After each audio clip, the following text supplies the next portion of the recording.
พี่น้องกันหลายวันนี้ก็แปลงใจม่วนเสียงดังหวนหวนอย่าซ้อส่งวิญญาณเจ้าแม่หงแต่ตักอนักดำมาฮักของตาของลูกของเต่าเก็บใส่กระเป๋าเอาขึ้นบนจันทร์ฟ้า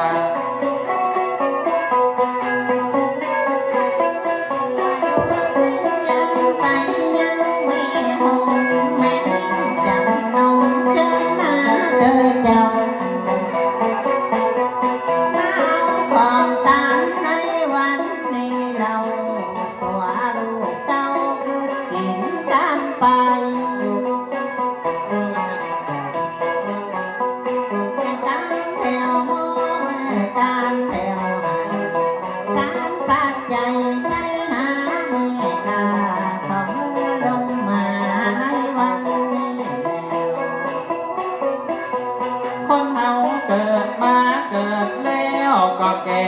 ว่าแก่มาแล้วมันก็ต้องมีเจ็บกันว่าเจ็บแล้วมันก็ต้องมีตายสังขารตั้งหลายเอาแน่บ่ใจใดคนเฮาเกิดมาเกิดแล้วก็ใหญ่กันว่าใหญ่มาแล้วมันก็เท่าศาลา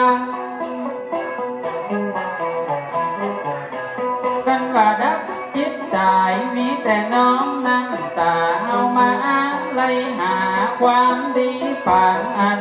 เป็นเสียงลมดังตายลาโลกแล้วมาคึดความดีแล้วยังใจห่อผู้ที่ไปต่อหอดคือผู้ดับจิตตายได้วางอะไรสังขารไปนานนั่นก็คือแม่หงเจ้าแม่จันดันฟ้าลับปูลับฟ้าตายเหียจ้อยวอยพอลมปัดไม่หล่นใบซอยซอยลับปูลับดอยละลูกหลานตานเก่าอย่าสาตุเอาตัวเจ้าพี่น้อง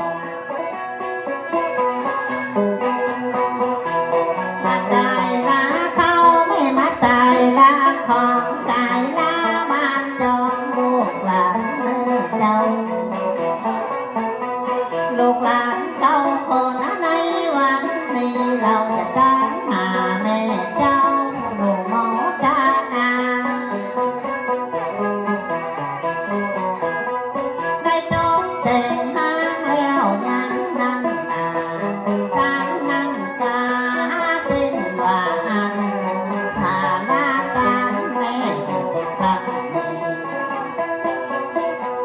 กันดับจิตได้ตั้งใจเอาไว้อย่าตัดสิ้นใหม่เสื้อใหม่แล้วยังเตยกันตัดสิ้นใหม่เสื้อใหม่ให้แม่ตาเงินเป็นหลัง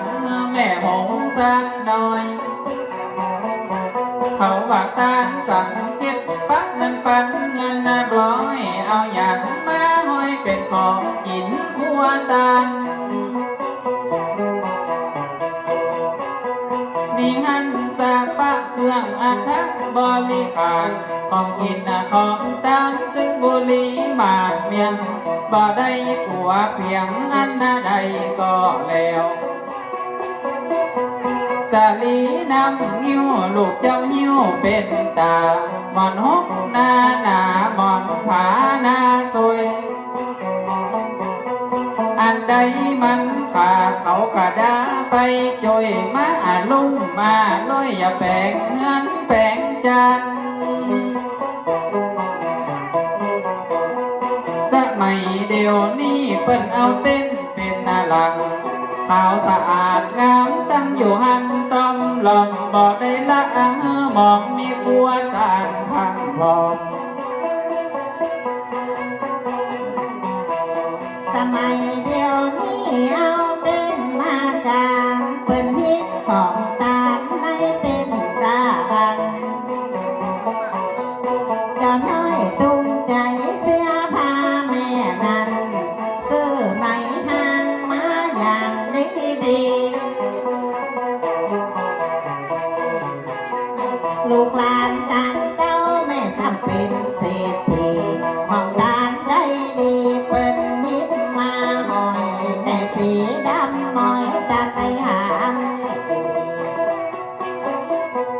บ่เจือพี่น้องลองไปแอวพอเตอะของมี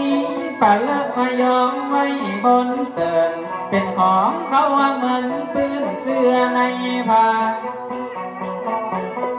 บ่เชื่อแสงจันทร์ก็ไปย่างพอกาสีดูเขาว่าท่ากว้างความอย่างงาม